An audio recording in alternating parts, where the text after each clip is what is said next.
welcome back to my channel. It's Rachel, and in today's video I'm going to be talking about a very highly requested topic which I've been avoiding for a while now, and I do apologize for that. I just thought, me, myself and I, we ain't got it together yet, so I can't really come and tell you guys what I do if it's I don't know what I'm doing. But I feel like now, yeah, I kind of have a a set routine and stuff, so I can share what I do. I'd say I get asked a lot, I'd say the question I get the most is how I sort of grew my natural hair, apart from why do I wear gloves, but that's another video. The second most asked question is how I grew my hair, and I say grew because my hair actually doesn't grow that fast.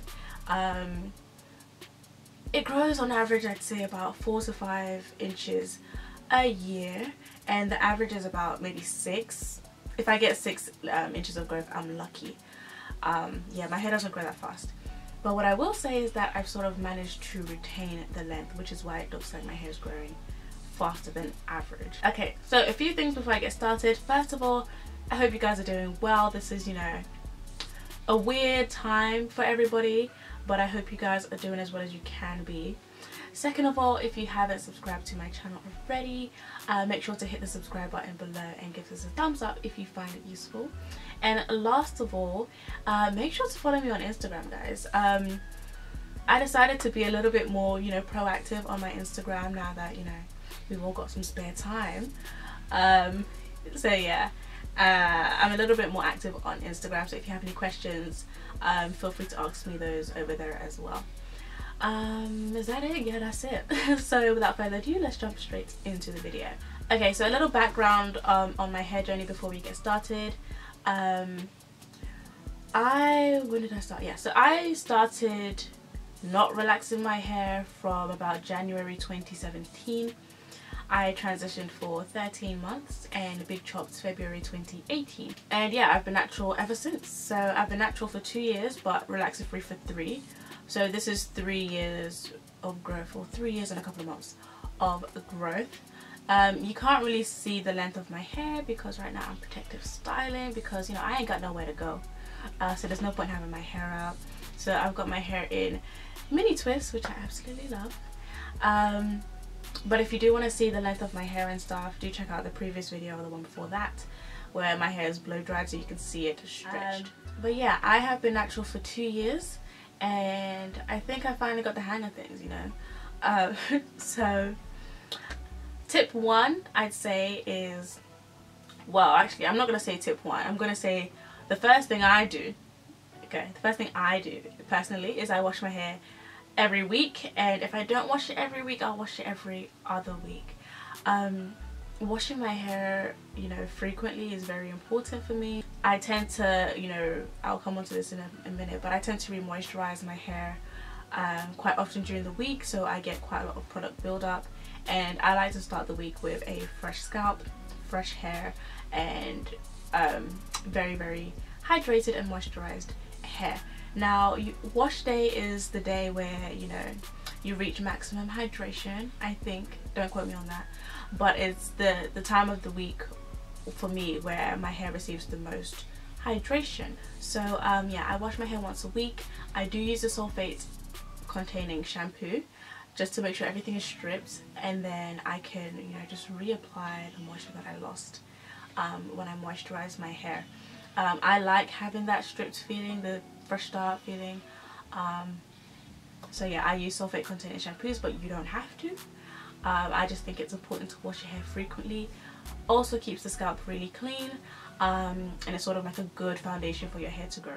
My second tip would be to moisturize regularly. A lot of people tend to wash their hair, style it, and then not really re-moisturize during the week if the hair is dry. If I think my hair is dry, I will literally use a conditioner water mix and spray that throughout my hair. If my hair is really dry, like if I've really left it to the end of the week, and I'm not going to wash my hair for the other week, I will co-wash in between. So I will co-wash with a really just cheap conditioner. It doesn't even have to be a cleansing one, just a conditioner, just to moisturize my hair and then I will restyle it for the following week. Moisturize as much as you can. Don't over moisturize, but try and moisturize your hair before your hair gets dry, I'd say. So I moisturize midweek, really, and then sometimes, you know, I'll just do a quick spritz here and there, especially when my hair is like in an afro-ish state or a high puff, because the ends are just left out and it's not a very protective style.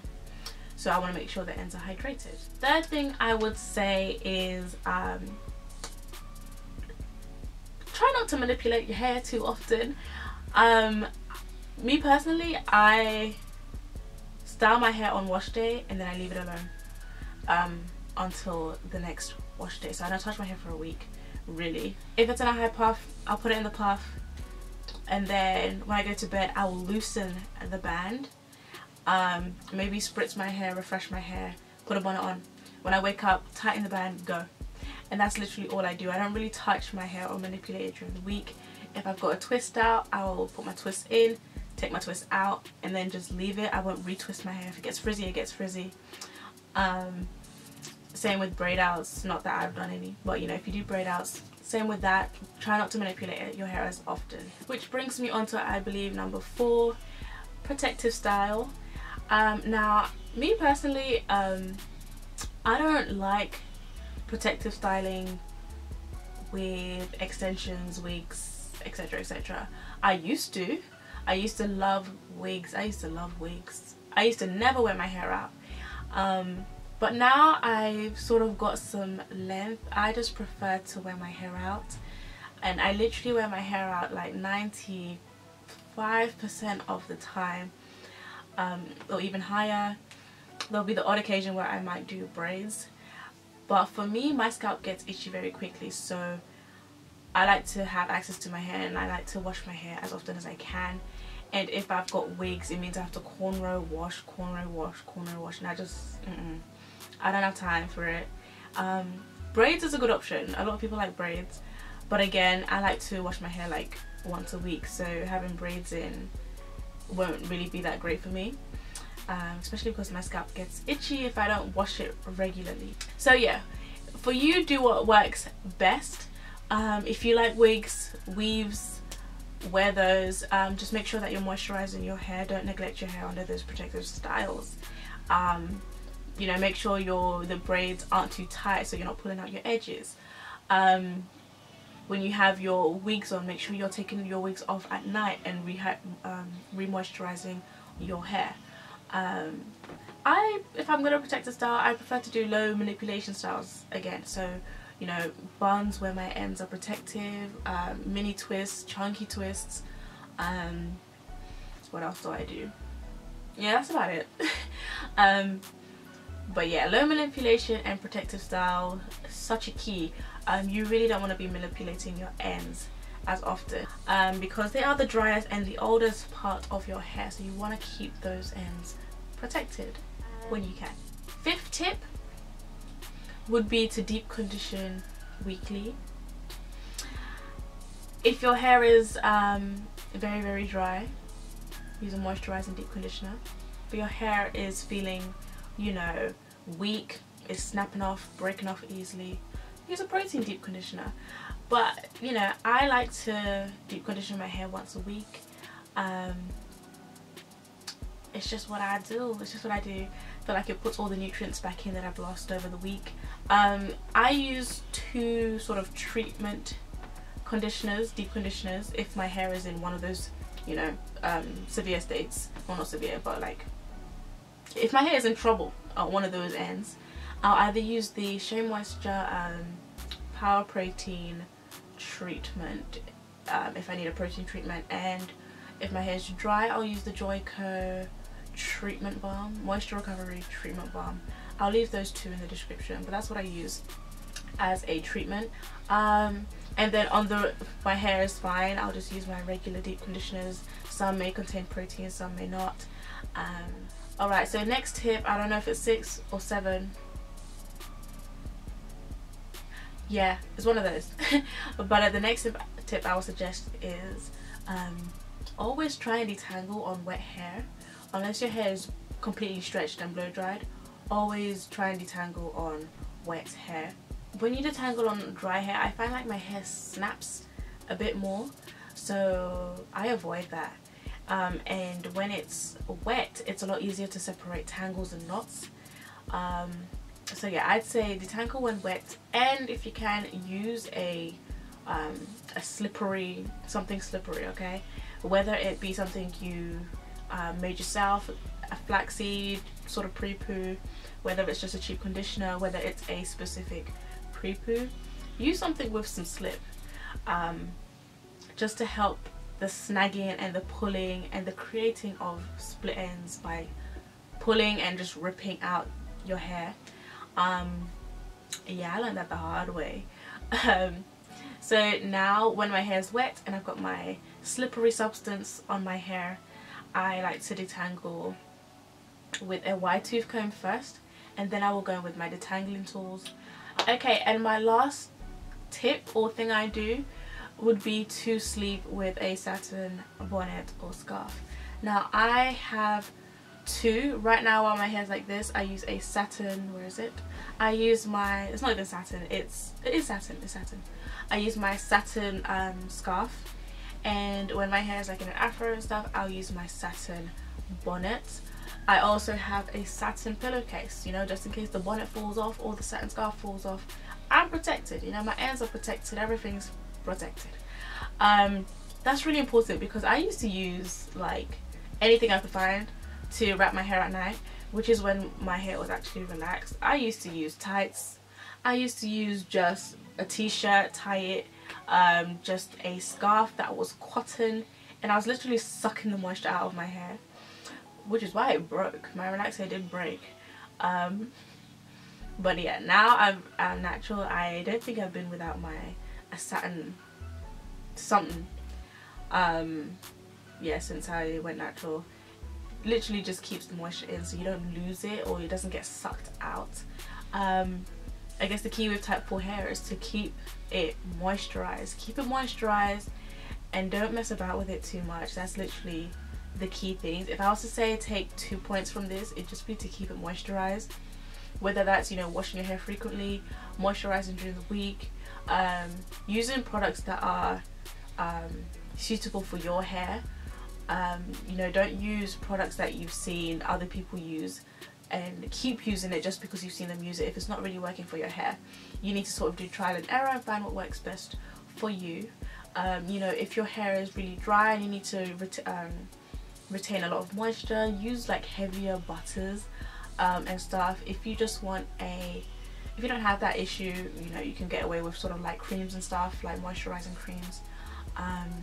Sometimes I use a mix of both. It depends what style I'm doing. So for a protective style, I will use a heavier butter because I need to retain my moisture for longer. I think I lost my train of thought. But yeah, point is, moisturize your hair as frequently as you can and don't mess about with it too much. Those are the top tips I can give you. I don't believe I do anything else that's, you know, new under the sun. That's literally what I do. Oh wait a minute, one more tip. Trim your hair. Don't let it get out of control, because the split ends will catch up to you.